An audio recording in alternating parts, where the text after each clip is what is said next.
अब यहाँ पर देखिए जनसंख्या वृद्धि के सिद्धांत में ये लास्ट सिद्धांत आपका है, ये डेविड रिकार्डियन सिद्धांत।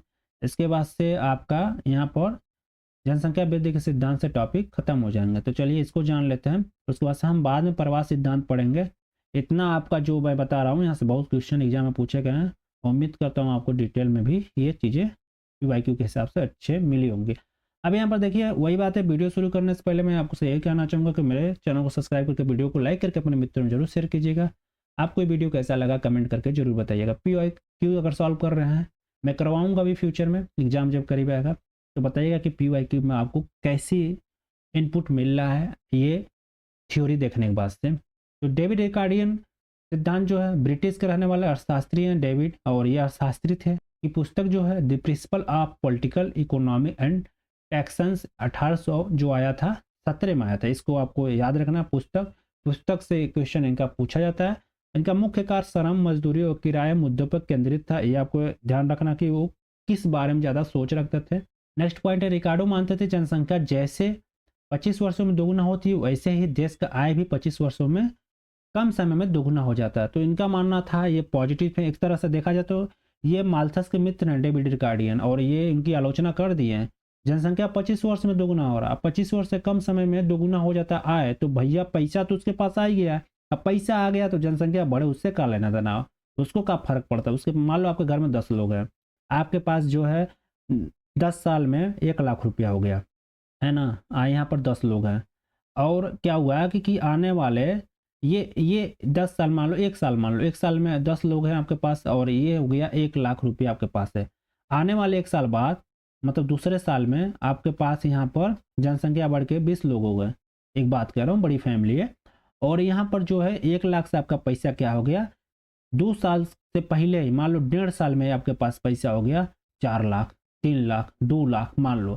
तो क्या हो गया, आपको फर्क पड़ेगा। 1 लाख कमा रहे थे 1 साल पहले, 10 लोग थे 20 लोग हो गए, और उससे पहले हमारे पास 2 लाख 3 लाख रुपया हो गया। तो क्या फ़र्क पड़ता है, कोई फ़र्क नहीं पड़ता है ना, कोई फ़र्क नहीं पड़ेगा। तो इस अनुसार ये बोलते हैं कि जो जनसंख्या बढ़ती है 25 वर्षों में, उससे कम वर्षों में आपकी पैसा जो है उससे कई गुना हो जाती है, 2 गुना हो जाती है। और डेविड रिकार्डियन एक तरह से देखा जाए तो आलोचना कर दी है माल्थस की। अब यहाँ पर अगला पॉइंट, रिकार्डो के अनुसार जनसंख्या वृद्धि का विकास का बाधक नहीं है। मतलब जनसंख्या जो वृद्धि होती है उसके विकास में बाधक नहीं होती जो उस देश का विकास हो रहा है। जनसंख्या जितना वृद्धि होगी, माल्थस बोलते हैं मजदूरी, श्रम में, उसके किराए में भिन्नता आएगी। मान लो जनसंख्या आपके पास ज़्यादा हो गई, मान लो पॉपुलेशन ज़्यादा हो गई आपके पास, मजदूर ज़्यादा आ गए, मजदूर ज़्यादा हो गए, कंपटीशन बढ़ गया, तो भैया क्या हुआ, सैलरी क्या होगा, सैलरी जाहिर सी बात है। मान लो 400 था, एक मिस्त्री था, एग्जाम्पल स्वरूप समझना, एक यहाँ पर कारीगर था 400 रुपया लेता था, 4 कारीगर आ गए है ना, कंपटीशन बढ़ा दिए। अब 4 कारीगर हैं तो 100 रुपया भैया हो जाएगा मजदूरी, होगा कि नहीं होगा है। अभी मान लो कुवैत लोग जाने लगे, सऊदी अरबिया जाने लगे, वहाँ भी मजदूरी मान लो एक फोरमैन की 4 लाख रुपए, एग्जाम्पल स्वरूप 4 लाख रुपए है। अगर मान लो वहाँ पर 50 लोग हैं और 50 के 50 फोरमैन है, 4 लाख रुपया।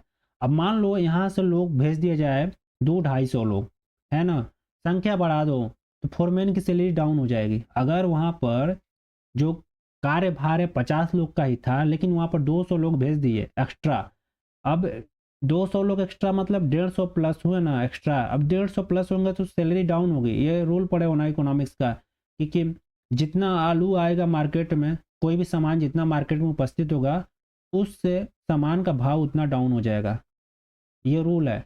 देखिए जो मांग और सप्लाई के रूल चलता है ना, ये जैसे मान लो 1 किलो आलू है, खरीदने वाला 10 है ना, 1 किलो मान लो आलू है, यहाँ पर 1 केजी आलू है, खरीदने वाले कितने हैं 10 हैं। तो यहाँ पर क्या करेगा, जो बेचने वाला क्या करेगा, इसका दाम कितना भी रेट अपने अनुसार बढ़ाएगा ना, रेट क्या करेगा, इंक्रीज कर देगा। क्या कर देगा, कह दे भैया नहीं 500 रुपया किलो बेचेंगे है ना, भले से वो खरीद के लाया हो कितने पर, वो खरीद के लाया 10 रुपया पर लाया हो, लेकिन वो बेचेगा क्या, अपनी इच्छा अनुसार, क्योंकि एक ही व्यक्ति बेचने वाला, खरीदने वाला 10 है।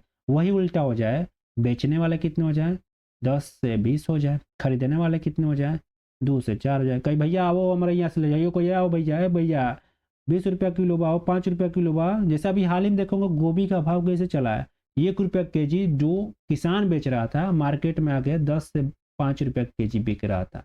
10 या 5 रुपया kg आपका क्या बिक रहा था, गोभी बिक रहा था। तो वही यहाँ पर डेविड रिकार्डियन कहते हैं कि श्रम मजदूरी किराए में भिन्नता आ जाएगी अगर जनसंख्या बढ़ेगी। जनसंख्या क्या होती है, वृद्धि विकास में बाधक नहीं होती है, डेविड रिकार्डियन महोदय कहते हैं। उम्मीद करता हूँ आपको समझ में आ गया होगा जनसंख्या वृद्धि के ओवरऑल जितने सिद्धांत मैं आपको पढ़ा दिया। प्लेलिस्ट में अगर नहीं देखे ये वीडियो देख रहे हैं तो जाकर देख लीजिए। वीडियो को लाइक, चैनल को सब्सक्राइब जरूर कीजिएगा। आप सभी का धन्यवाद।